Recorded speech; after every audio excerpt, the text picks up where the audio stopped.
Pasito tum tum, pasito tum tum, pasito tum tum, pasito tum tum, pasito tum.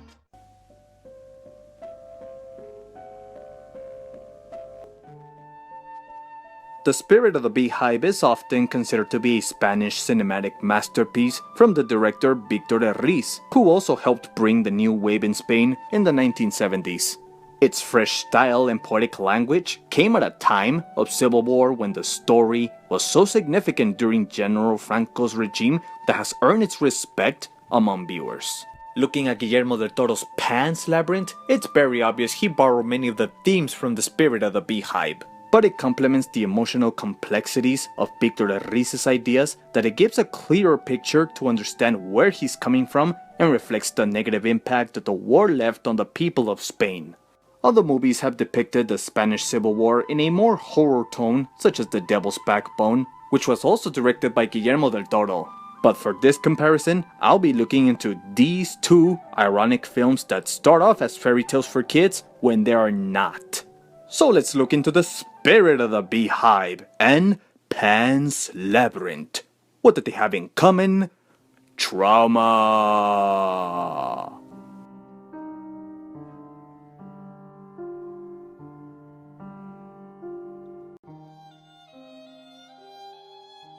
The emotional condition that the war left the people of Spain was a traumatic reaction of silence. It was a war that started off as a political disagreement between the left-wing liberal Republicans and the right-wing that was under the traditional fascist Catholicism of General Francisco Franco. The consequences resulted in a lost war for the left wings as they would endure Francisco's regime of massacre and destruction to the people until his death in 1975.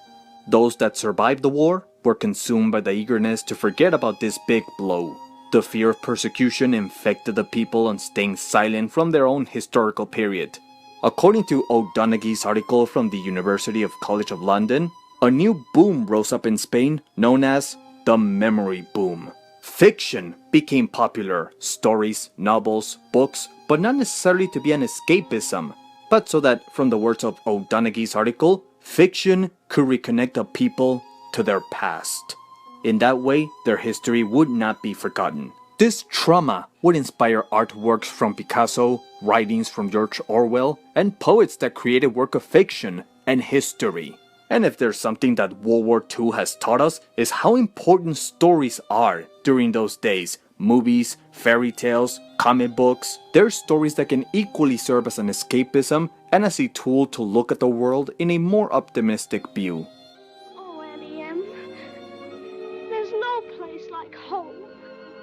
This is what we see in The Spirit of the Beehive and in Pan's Labyrinth from both little girls' point of views, from Anna's and Ophelia's. They're both introduced to fiction, whether by movies or fairy tales, by cause of not only living in the middle of the war, but by commonly facing isolation and lack of an adult figure that teaches them logical ideals and beliefs. The Spirit of the Beehive is a quiet tale that expresses the sadness of the adults with minimal dialogue. The cinematography backs the isolation up with its far distant landscapes that show no end to the far distant loneliness of the people of Spain. Pan's Labyrinth is a resistant viewpoint that is oftentimes open to express Ophelia's imagination, but is also disregarded or not taken very seriously. Cuentos de hadas. Ya eres muy mayor para llenarte la cabeza con tantas zarandajas.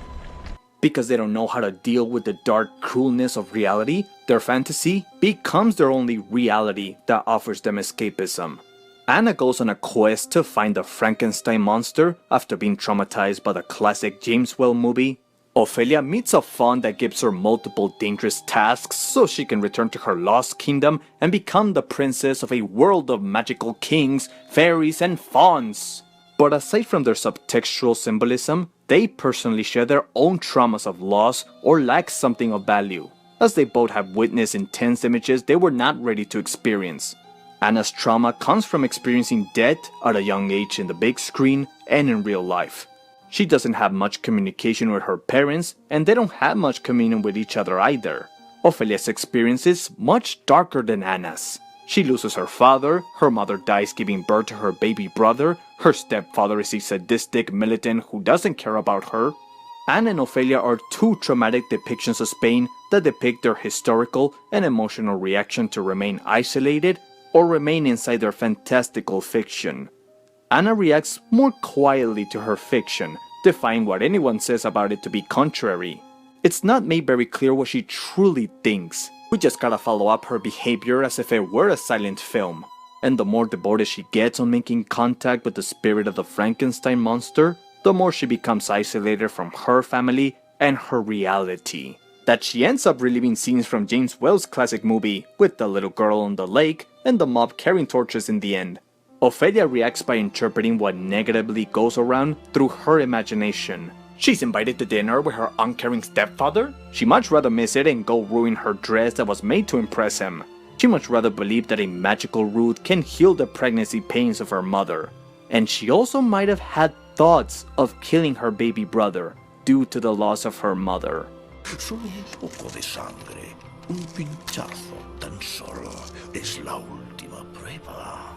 Anna's a representation of the people of Spain that would be haunted by the ghost of the myths, the ghost of silence, the ghost of the isolation. Much like the myth of the Frankenstein monster who also endures isolation in his own story. While Ophelia's fantasy is more twisted and disturbing, that serves as a parallel to how her reality and her fantasy are equally dangerous and violent. But what's so genuine is these two films can be interpreted in any way. Some believe that Ophelia's fantasy was all inside her head, others believe that it was real. Even the director believes that it was real. If so, then she does get her happy ending, by paying it in a tragic manner. If not, then deep down was a disturbed mind filled with monsters, gore, and thoughts of killing family members. Or maybe she was just hardcore. And if Anna's encounter with the monster was not real, then deep down was a little girl raised by the quiet isolation of her fiction.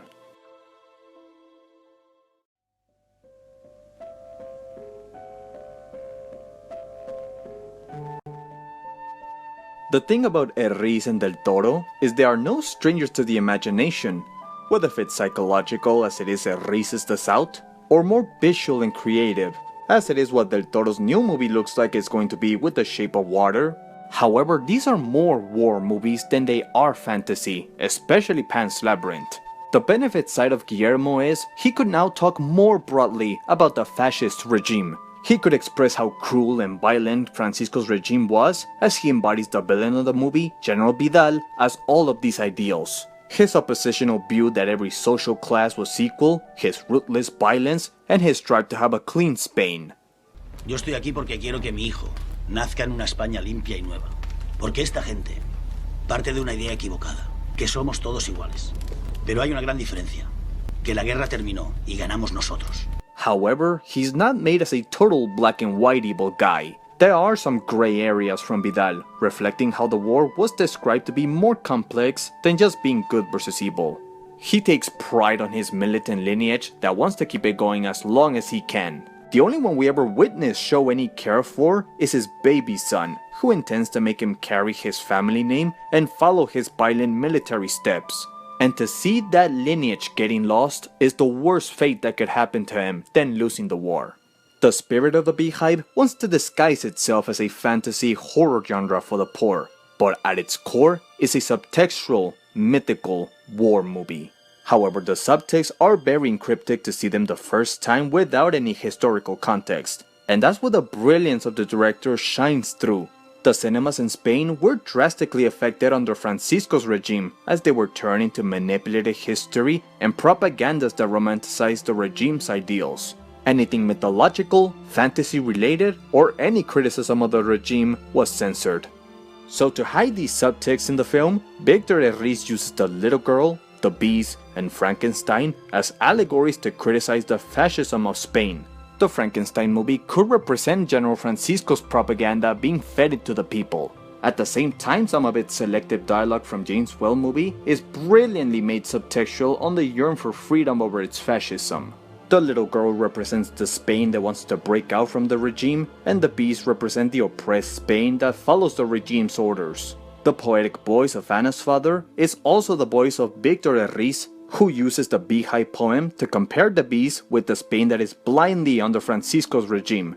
There's a similar oppression that follows Anna's family, represented symbolically with the yellow glass looking like a honeycomb. And it's not until Anna, which is Spain, opens those honeycomb doors, which are oppression, to send a hopeful message of freedom to the land, while also welcoming the mythical and fiction to her life. And I admire the guts it had to quietly express its views about the regime, whether by subliminal messages with the mushroom or a fugitive.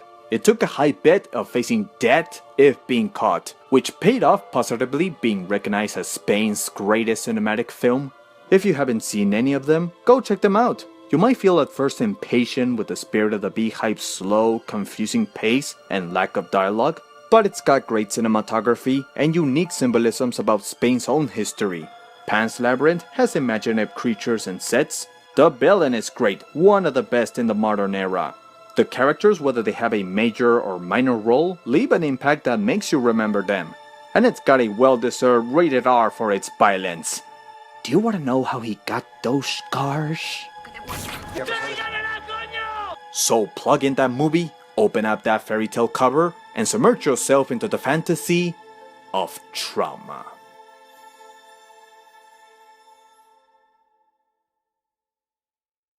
Hey, you thought I was out? Hell no! If you like this video, leave a like and subscribe for more content. And tune in next time, because when I get back, as I give my quick thoughts on these recent movies, because it's Little Fishy time! Little fishy time! That's it for today.